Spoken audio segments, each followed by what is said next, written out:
Were you that kid in school? You know, the one who never really had to study but always got straight A's? The one everyone, your teachers, your parents, constantly called smart, gifted, or full of potential? And now, as an adult, do you secretly feel like a fraud? Do you procrastinate on big projects because you're terrified that if you try your hardest, you still won't be perfect? Do you feel strangely directionless, paralyzed by the fear of choosing the wrong path and failing to live up to all that early potential people kept talking about? If this sounds like your life story, trust me, you are not alone. What you're experiencing has a name, the classic gifted kid burnout syndrome. And what if I told you that your early gift wasn't a blessing, but a carefully constructed trap? In this video, we're going to deconstruct this trap piece by piece, and we'll give you a 3-step recalibration process to help you find your passion, your direction, and yourself again. And the first step to escaping this prison is to understand exactly how it was built. We need to talk about the 2 toxic ingredients that created it: effortless identity and validation addiction. Step 1. Deconstruct the prison, which means diagnosing the root cause. We need to break down the 2 core lies that built your prison. First, there's the effortless identity trap. When you were a kid, smart wasn't something you did, it was who you were.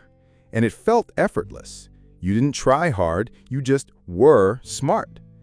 But now, as an adult, real life requires real, gritty, messy effort. And here's the toxic logic. If you have to try hard at something, it must mean you're not actually smart anymore. So you subconsciously avoid challenges. You stick to things you already know you're good at because you're terrified that trying and failing will destroy the only identity you've ever known. The second trap is validation addiction. Your entire sense of self-worth was built on a foundation of external validation. A's, gold stars, praise from adults. You're so brilliant. But the real world doesn't hand out gold stars. It doesn't grade on a curve. Now that the validation is scarce, you feel lost, empty, and unmotivated. You're waiting for someone else to tell you you're doing a good job, waiting for an external scoreboard that no longer exists. Recognizing the prison bars is one thing, but how do you actually bend them? The next step is a powerful identity shift. It's time to trade your old character class for a new one. Step 2, the identity re-roll, from smart kid to master learner. This is the core mindset shift, and it changes everything. You must consciously abandon the fragile, fixed identity of being smart and adopt the robust, anti-fragile identity of being a learner. Being smart is a fixed state. It's terrified of looking dumb, terrified of being proven wrong. It focuses only on the result. But being a learner is a growth process. It welcomes challenges. It sees mistakes and failures not as proof of stupidity, but as essential data, as the very fuel for improvement. It focuses on the process. So how do you make this shift? Start with a simple daily mantra. When you face a challenge or a potential failure, tell yourself this: my goal today is not to be right, but to learn something new. If you fail, you didn't prove you're not smart. You proved you're learning. It's a fundamental upgrade to your operating system. With your new identity as a master learner, you're no longer afraid to try things. But what do you try?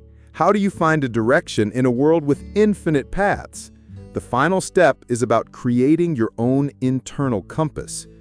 Step 3, the curiosity compass, which means following the fun, not the prestige. As a smart kid, you were trained to follow the path of prestige, the best college, the most prestigious company, the highest paying job. We chase these things because they guarantee external validation. But this is often a trap that leads to a hollow, unfulfilling life. The curiosity compass is your new guide. You need to stop asking what will look impressive and start asking what am I genuinely, weirdly interested in. Here's the method. The the 100-hour experiment. Instead of committing to a new, scary life path, commit to a series of low-stakes experiments. Spend the next 100 hours learning to code, or starting a YouTube channel about philosophy, or learning woodworking. The only goal of these experiments is to see what genuinely fascinates you when no one is grading you, when there are no gold stars to earn. Passion isn't something you magically find lying on the ground. It's something you actively cultivate through focused action and deep curiosity. Your true direction, your next path in life, won't be revealed in a moment of epiphany. It will emerge from the data of your experiments. So let's recap your recalibration journey. You deconstruct your old prison of effortless identity. You re-roll your identity from smart kid to master learner. And you follow your curiosity compass through 100-hour experiments. And that leads to the final thought. Your potential was never about being the smartest person in the room. It was always about your incredible capacity to learn, to grow, and to explore. The race you were winning as a kid is over. It's time to start a new game, your game. And this time, you make the rules. If you're a recovering smart kid, what's one piece of advice you would go back in time and give to your younger self? Share your wisdom and your struggles in the comments below.